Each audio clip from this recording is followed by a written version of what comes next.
Welcome back to 33 Conversations podcast. I'm your host, Michael Abney, and today I'm joined by Nate, the founder of Cortex Flex and co-founder of Capsule Inc.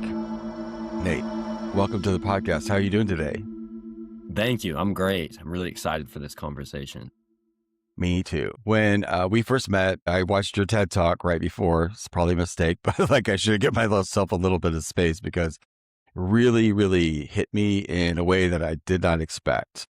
The idea that awareness and acceptance are soft skills, they're not neutral skills, shifted something in me that day, as you remember. And what stands out to me about your work is that you're not teaching from some pedestal. You're still learning, you're still testing, and still adapting. So let's begin the show with what transformation are you in the middle of right now? Yeah, absolutely. And thank you. Those are very kind words. I would say that what you described is what I'm striving for. And that is the transformation that I'm in the middle of right now, is really learning how to be a teacher and a student simultaneously, both in an effective manner. You might say the mentor and the mentee. And to speak a bit more for that, I am, as you said, a founder, so a leader of my company, but also we are in a leadership industry where we are in a context of coaching. So it's like multi-level leadership. And I know this for fact, that I have to live on both sides and do so in an effective manner to take this where I know it can go. But as I said, it's a process. So that's where I'm at right now. It is a process. And during that process, it's evolving. There's a saying that I used often is, or have to remind myself of often is like, what got you here cannot get you there. And that's the moving goalpost in our forever now.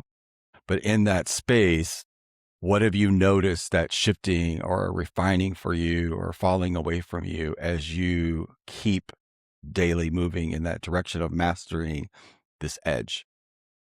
Well, I've found that in some ways I've been forced into this transformation where I like to say maybe it's suffering from success, where at a certain point, the leader cannot do everything. The leader has to become the student to some extent, has to look to others. And so that happened almost by necessity.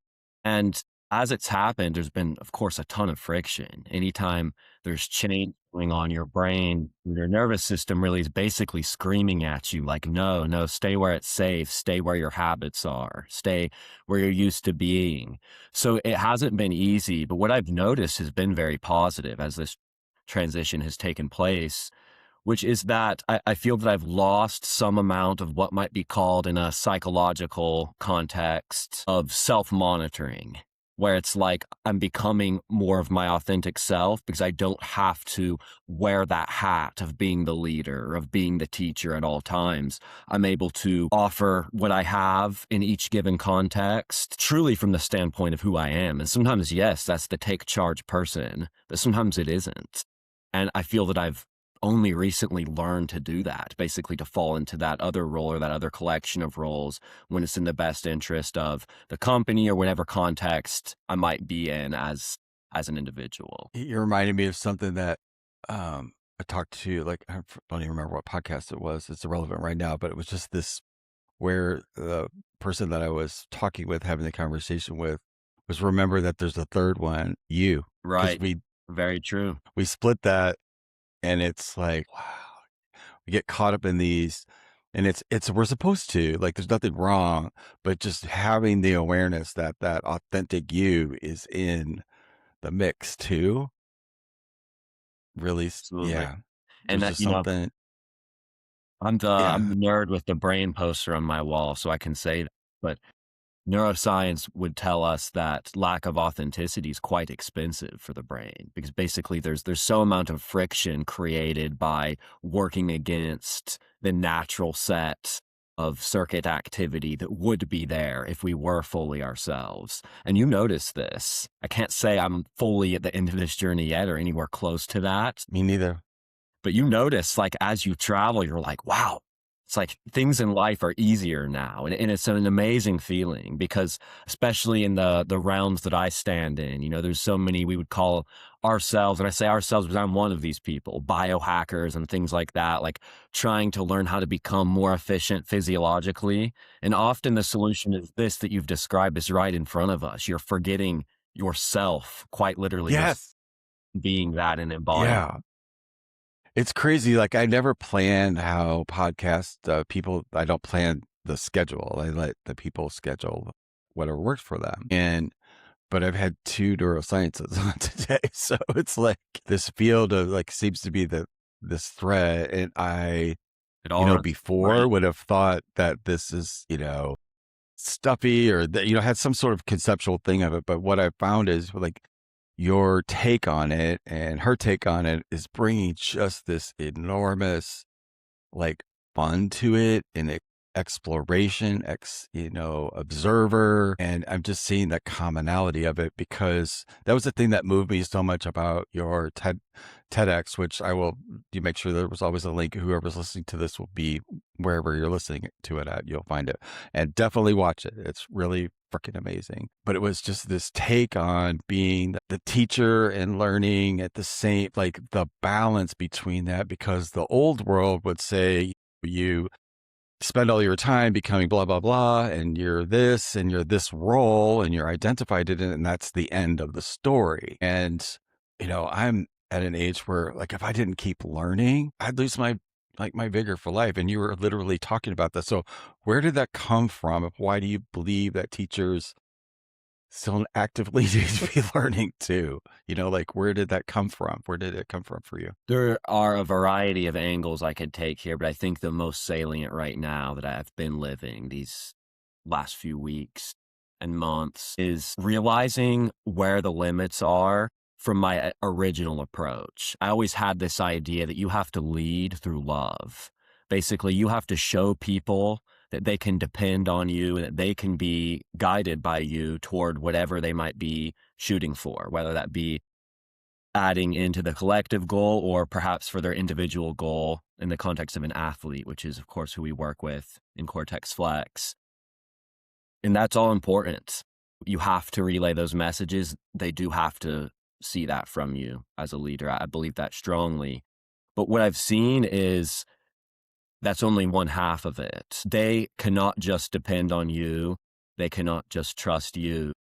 They have to have the impression that you are also depending on them and that you trust them in the same way that student might trust or depend on a teacher, or a mentee might trust or depend on a mentor. And that is critical. I could give a lot of reasons for that, but again, I'll jump to the neuroscience. Our brains and our nervous systems are essentially predictive engines where an individual is, to some extent or to a pretty far extent, going to fill and embody the role that you place them in. So if I'm treating you as if you are dependent on me, you're going to trust me, I'm going to guide you, yeah, it's going to be great. Those things are going to become true. But what about your own self-empowerment? That comes from, to some extent, me saying, you know what, I'm here for you, but I'm depending on you for this. I'm trusting in you to deliver this. And not only that, but Yeah. I'm looking to you. I'm looking to learn from you. And I've seen it takes some amount of trust. Part of you as a leader, especially when it's something you're working so hard to build, there's this thought, Hmm. what if it crashes and burns? But Yeah. I think it's amazing to see what broadly humans are capable of. Basically, you set the constraint, you say that this is what I see you as, this is what I think you're capable of, this is what I would like to learn from you, and you watch it happen. And it's really been incredible to do so, especially as I've really made it my intention to be in this Hmm. spot over the last few months. And teachers have such an impact on lives. There's still teachers today that I like that changed aspects of myself at early ages that you never forget them. Like when I was growing up, there was my fifth grade teacher was, she not only looked like Wonder Woman, she kind of was, it's the first woman teacher that I had, or second maybe, but she was one that impacted me in a really powerful way. And my English teacher, when you were talking before, that reminded me of like the concept that I had of her. It's still, I can't call her by her first name. It's like I always want to say Mrs. Annis was her name.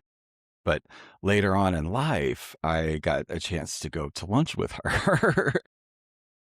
Just the paradigm busting shifts that happened during that Mexican dinner was like extraordinary. It was like she was just like point blank real with me about, everything that she saw about the situation because I was bullied in high school and like her experience of that. And she's like, and I was always tripped up about writing.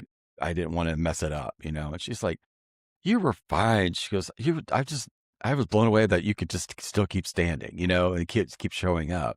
And it was like, whoa. And then I started writing after that. So So, it's like these dynamics and these roles that are like hardwired in there is so powerful, but they don't change until we start like bumping up against them and asking questions. I was so grateful for that experience. What's your take on like when that was my gap, like, but for you, what was that gap like when you started to collapse those two things and started seeing the bridges between the two student and teacher role? well, I guess I saw two things. Number one was on the other side of things. If I am wholly focused on the development of the people I'm leading, is that they became expedited in their own progress. So one example I can give you of this is as the founder of Cortex Flex, I lead a team of coaches who then each lead their own team of middle school and high school athletes who are technically our clients. And these coaches are of incredible athletic background. They're all NCAA Division I athletes. We have individuals from Team USA. We have the best of the best. And then these are middle school and high school athletes, in some ways aspiring for those things. Yet we group everyone together. So we have an accountability system where everyone sends 2 daily goals into our app in the morning, our Cortex Flex performance app, and tags someone to say, like, you're my accountability partner. I'm depending on you to like basically add this extra layer of motivation to ensure I get these things done. And there's no wall. We have the Division I and professional athletes being accountability partners with a 14-year-old who's on junior varsity trying to add some Hmm. weight so they can make varsity next fall. And I've seen that it's caused the younger athletes to take so much initiative. It's like all of a sudden they're like, oh, this person's going to be motivated by me. This person's going to learn something from me. All right. All right. I guess that's what I am now then. I'm a leader. I'm a motivator. I'm a teacher. And so that's been incredible to see. And of course, I'm not in their day-to-day environments, but I would imagine, and from what I've heard from parent reports and teacher reports and things like that, that these kids are out there doing the same in their communities and on their teams. And that's what we are shooting for. To me, that's what's most beautiful, because I want people to live out their athletic dreams as a consequence of being in this program. And I'm confident that many will. But at the same time, it's life outcomes we're shooting for. And this leadership skill is so critical to just about anything you want to do. Then what I'll Literally. say for the other side is, I think if you look at the leaders or the mentors and see them as stepping over the fence to being the mentees or the students, I can really speak for myself here, but I can also speak for the coaching staff who I lead. We have learned a ton because we find that when we look to the people we're mentoring or teaching for the answers, as opposed to just saying, you know what, I'm here, I got this, I'm your leader, I'm the one with all the credibility, I'm on Team USA, all these sorts of things. It's somewhat limited in what we can gather. But if we come with questions as opposed to answers, basically, hey, like, I've observed this, like maybe this certain aspect isn't going super well for myself, for you, and I'm wondering what you think. It's such valuable insight. And I think what you said about a paradigm shift, that's exactly what it is, because across the industry, and really across industries, plural, we're kind of in the exercise science, the performance athletics industry, but really in any education oriented industry, there's this idea that whoever's teaching, whoever's leading has to stand on this pedestal, like have this ultimate credibility, like I'm me, I've done all these things, and that's why I have the plan, you're going to listen to me. And Yeah, that's it's just one ingredient is what I've seen. And so, yeah, a bit of a ramble there with my answer, but it's on both sides. And no. I see such a critical nature in continuing to progress on being on both sides with myself and with my coaching staff who I lead as well. I love that because it's so true. Like that's what we were all taught athletes were here and everybody else was here and that was a it wasn't real, but it was like that was what was created, like an artificial barrier. And so thank you. I love that you're short circuiting that without having those walls in between the program that you're in because it it brings authenticity to everything, and then the asking of the questions is also incredible too. I do want to talk about this one, your analogy of the hardware and the software, and give us a little bit of take so we have a context for that. I thought was extraordinary. Yeah, absolutely. So where I learned that was in my own path as an athlete, in realizing that there are limits to what you can achieve by focusing on what we might call the soft mindset skills. And I don't mean to cut their importance because you need those. I'm talking about things like being able to be resilient to failure, mental frameworks you can use to stay motivated, to stay focused. But that alone, that's like your last resort in some ways. It is your security measure at the end. Because ultimately, what happens at any given time, whether we're talking about adversity in a sport or adversity in life, adversity in leadership for that matter, is you are absorbing a ton of information from your environment and your nervous system is responding to it essentially through what is a default pattern. And through that response, it constrains the set of activity spaces that your brain can go into. So it's almost like you have this whole world of things your brain can do at a given moment, but it's that default neurological, almost out of your control response. Or I won't say out of your control because that's the whole thing. It is in our control, but unconscious to some degree if you don't place intention on feeling that response, but it takes it and shrinks it down to this much smaller space of activity that your brain can achieve. So that's what I mean about the more mental, the psychological skills, the more conscious things being your last resort, because that's after your nervous system has already somewhat selected what can happen. At that point, you're limited. You can operate within that space, and that's what those mental skills are really good for. They can still help you out in that moment. But it was a turning point for me to realize, okay, well we can realign this whole situation. You can train your nervous system, train your brain to take in this information and not have it shrink down to this super limited set of opportunities for your brain. Or at that, maybe it does shrink down, but it's shrinking down toward the set of responses that you want, that are most adaptive for the context that you're in. So that's maybe a bit buzzword heavy. I spend too much time in the lab and have to con myself out of But science. how do you adjust when you said there is a way? Like, what is that way, or what is the arena that way is in? A lot of people would be interested in that. Yeah, absolutely. It's through training, really. And people, I think we've all caught a fitness bug, especially at this time of year. New Year's resolutionists are in the gym training our musculature, but you can train your brain in the same way.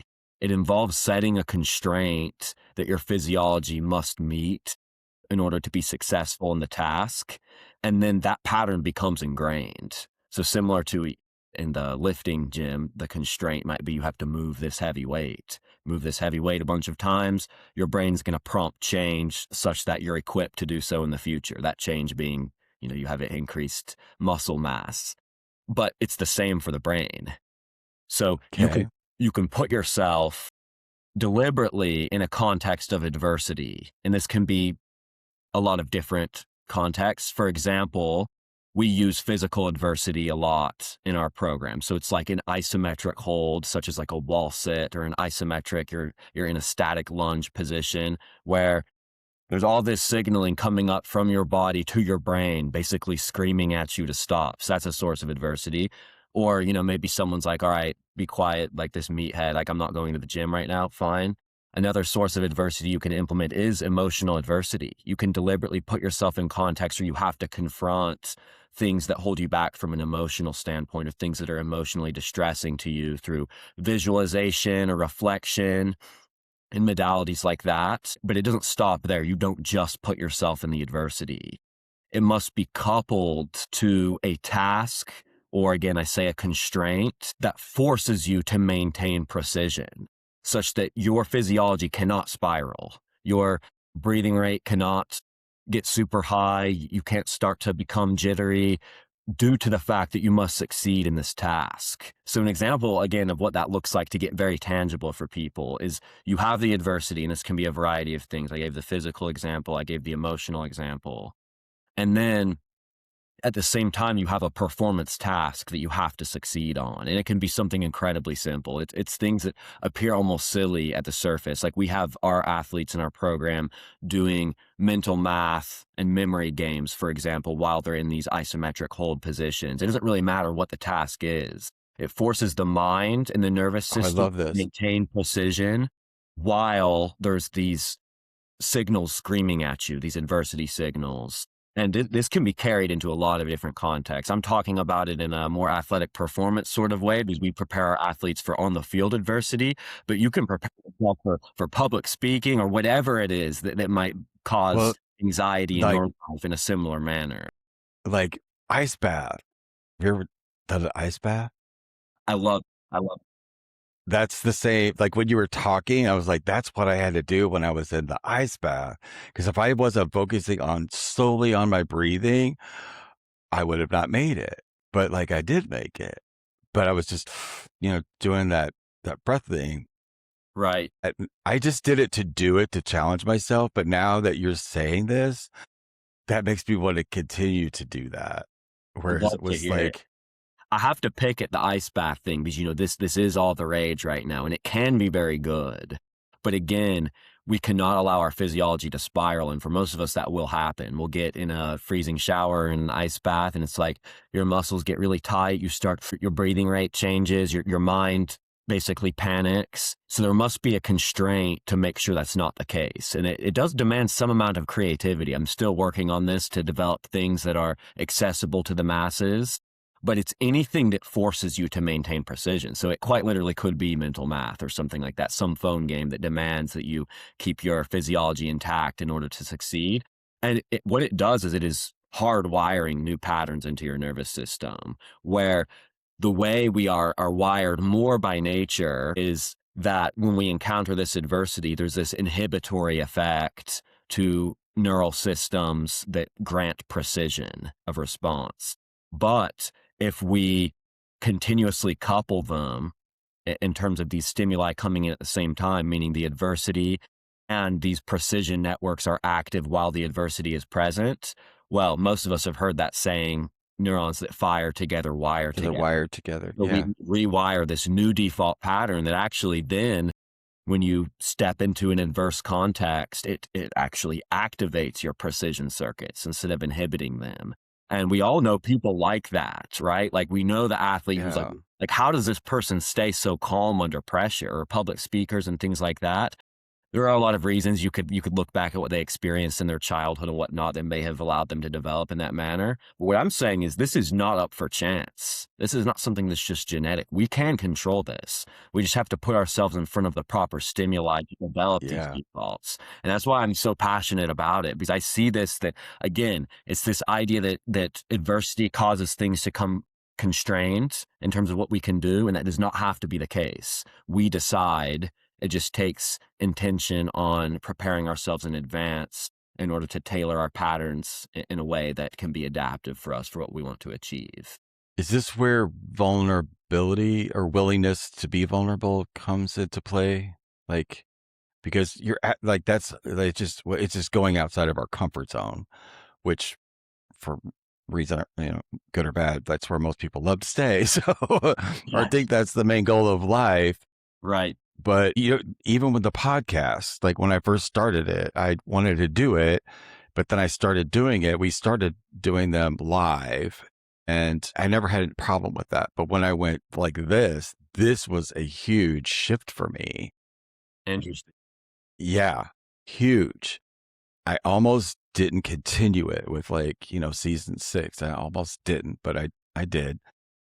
But then my love for the story kicked in on season 6.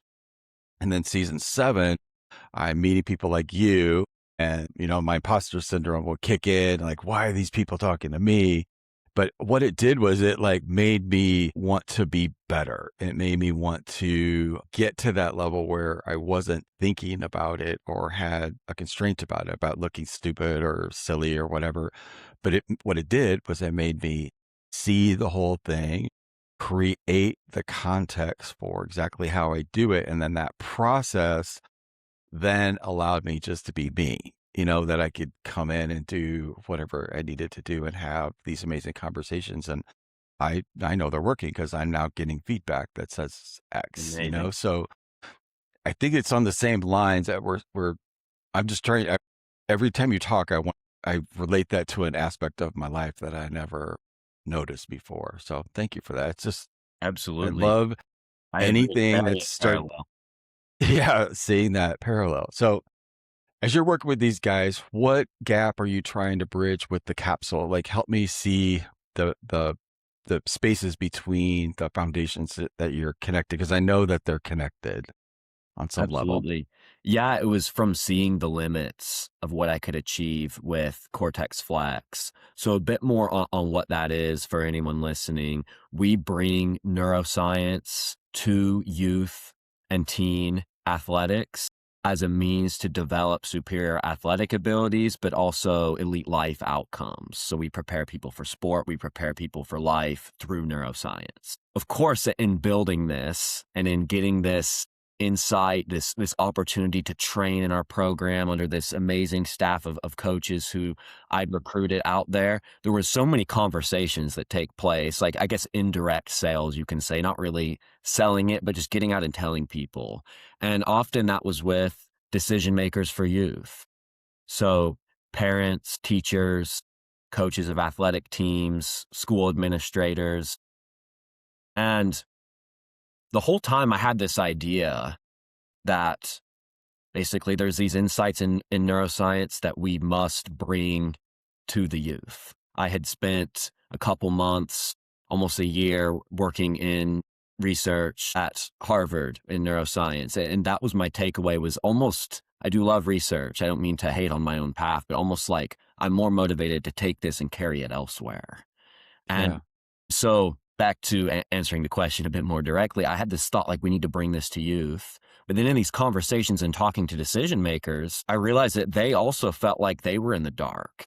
And it made perfect sense because all this information is locked away in journals and in laboratories. And, I felt incredibly fortunate and privileged that I had the opportunity to go and study at such institutions and start to learn some of these things. But yet, not everyone does. And not only that, but not everyone takes to it in this way. Not everyone's the nerd with the brain poster on their wall. Sometimes these things need to be made more accessible to people. So I thought we need something for the people who are actively boots on the ground shaping development. That's the teachers, that's the parents, that's the coaches, the school administrators. Because my more formal career path is I'm in the realm of people who are passionate about understanding development. It's scientists of neurodevelopment and psychological development. And then there's all these people that are passionate about shaping it. But it seemed to me, and I'm reminded of this on a daily basis, there's not enough crosstalk. People care about shaping it, people care about understanding it, but it's siloed. And I thought, Yeah. I cannot be the only person who cares about this, and I cannot be the only person who's observed it. So I set about trying to find as many colleagues as I could, both within science and in medicine, and develop this team of people who cared about this. And we started working on information flow between these two camps, bringing science into communities for parents and for teachers and for coaches to Hmm. use to tailor their approach to be more effective in what they aspire to do with the youth that they lead. And then it goes the other way too. I really emphasize that it's bidirectional. So through all these conversations, through delivering the science, we're able to become critically aware of the needs and the tension points out there in the community, which are things that scientists and clinicians may not be as aware of. I mean, I'm guilty of this myself. You spend so much time in a lab, it's like sometimes you forget how the regular world works. It's just the nature of the game. So Hmm. I saw that we needed this intermediary, and that's what Capsule is. It serves as an Awesome. intermediary. And I find that there's so many connection points because a lot of these insights I'm then ultimately bringing into the context of Cortex Flex to my coaching staff because we have to be able to bring science, the neuroscience of performance, to the athletes. And so, in some ways, they are in that camp, right? They are people boots on the ground shaping Yeah, development. And so, these organizations, they serve each other well. And that's why I've been able to really throw so much of myself into both of them because this feels like me. Like, it is. You saw the need and the bridge, and you building it. That's what this is all about. I love that it's the well today, like because of my other conversation, I learned that at by the age we're 30, that neuroplasticity sort of goes bye bye, and that's kind of the way it is. And so, with your working with the youth, you're really that's where we can make the biggest impact for people's longevity and long life. And I get it. So I was today years old when I figured that when I heard that today. So I it's surprised by the fascination between the realms of and she's in Harvard as well too. But you're also an athlete, and as we're filming this, the Olympics are going on right now, and right. you shared that you were on the bobsledding team for Team USA, but you tore your ACL. Like, so what has that changed your relationship to resilience and being this and watching this and having this real time experience right now with watching your team, and how is all that going? Yeah, it's been a wave of emotions, both positive and negative, of course. But I think to relate it to everything we've talked about thus far, it's forced me back into this role of student in a really healthy way, where it's easy to stand up there again on this pedestal, basically, and talk about being resilient to adversity when you're living in a context that isn't that adverse, and I did realize that, of course I have daily adversity, but at the same time I'm speaking about adversity and a lot of the people I'm attempting to help are going through things that I can't possibly comprehend.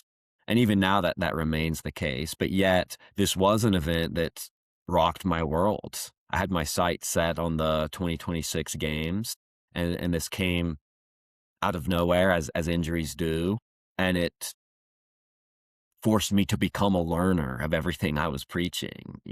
I'm thinking about not only the physical adaptation, but the psychological adaptation to such an event.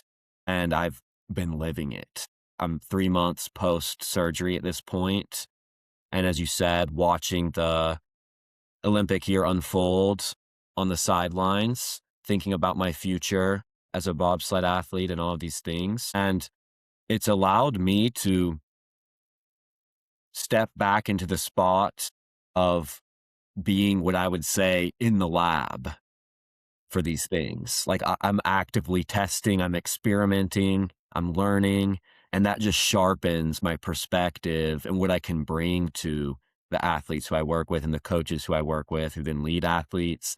One of the things that more tangibly that came of this is I became aware that there were a bunch of athletes in Cortex Flex who we train who had specifically ACL tears and other ligament tears. This fall, we work with a lot of football athletes, so it's unfortunately part of the game.